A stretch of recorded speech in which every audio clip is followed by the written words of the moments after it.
Hello everyone and welcome back to another Foundry guide. So far you've got all the basics down and you've unlocked the Research Lab 1 and now you have access to the high power voltage grid. So we're here you ask how many solar panels and batteries and transformers you need for your setup at the moment. Make sure you watch this video all the way to the end and you should have learned everything you need to know about the high voltage power grid.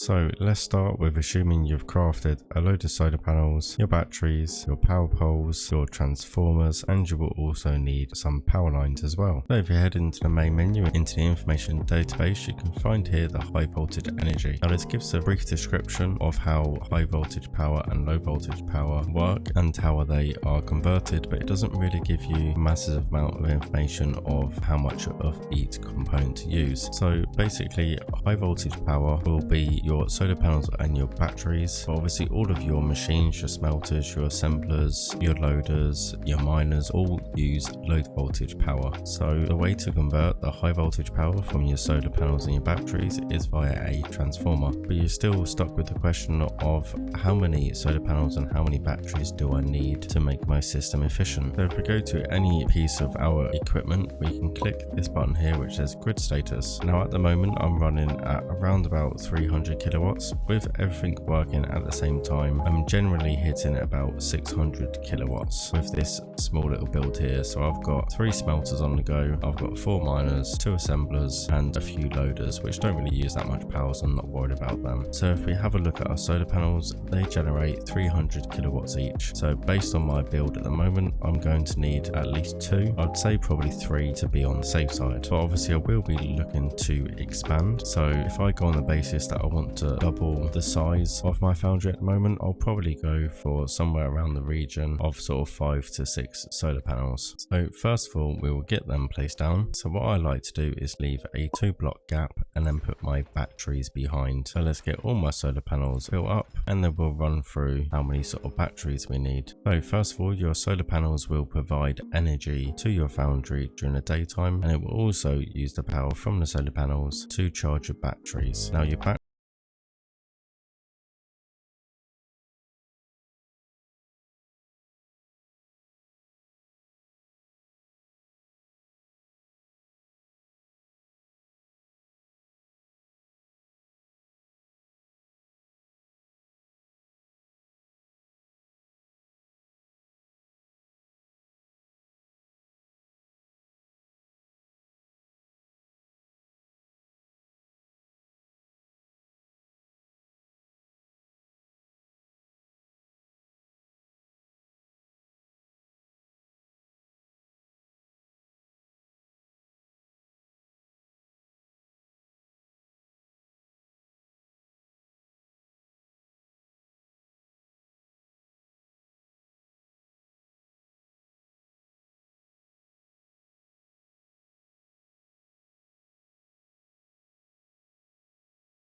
up, just going to move this one actually. We'll pop that one a bit further out over here and then we'll just take that to there. So now we have all our solar panels and our batteries connected to the power poles, and now we need our transformer. Now what the transformer does is convert the high power from the solar panels and the batteries to a low power grid to power all of these. Now one transformer will transmission 5 megawatts of power, so basically you've got 1000 kilowatts per megawatt. It will take roughly say 15 solar panels to fully max out a transformer, and with a power output of 5 megawatts is absolutely plenty to power this, probably 4 times over, so we can have quite a big factory going on here on one transformer. So we'll connect this transformer up, and now we can have a look that everything is online and we have power. Now if we head over to grid status, as you can see here, our biomass generators that we are using before aren't putting any power output at all. So as you can see here in the menu, our 6 solar panels are giving out 1.6 megawatts of energy to our foundry. As I said, about 15 solar panels or so will fully max out a transformer. Now the way that power grids work and everything on this game, if you are a little bit unsure, is basically your foundation or your building blocks. Literally these determine your grid. So as you can see, we have our foundation all linked up here, so everything that is on this grid will be powered by this one transformer. Now if I was to, for instance, split this foundation in half all the way along here, only this side that the transformer is connected to will be powered. So if I was to do that, I'd have to have another transformer over this side to power this. So I would either need to have some more solar panels over there, or I could just have a load of wire and poles and run them all along there. So as you can see, I've built my foundation quite up, and that's basically in preparation for the next tier. So if I was to do another tier at ground level, I would either have to have some more solar panels to power the ground floor, or I could just get a wire from this pole down here with another transformer, but I'd have to have another transformer because I would have 2 grids instead of 1. The way I'd probably do it, because I'd have more machinery and everything on my second grid, I'd probably just do this setup, but again, just to make things a little bit easier. So there we are everyone. So hopefully now you have a better understanding on how the solar panels, the batteries and the high voltage power to low power transformation works a little bit better than you did before. But if you have any other queries, make sure you let me know in the comments below as well, and I'll gladly do my best to answer your questions. Make sure you hit that subscribe button to see more guides on Foundry. Thank you all for watching. I'll see you in the next one.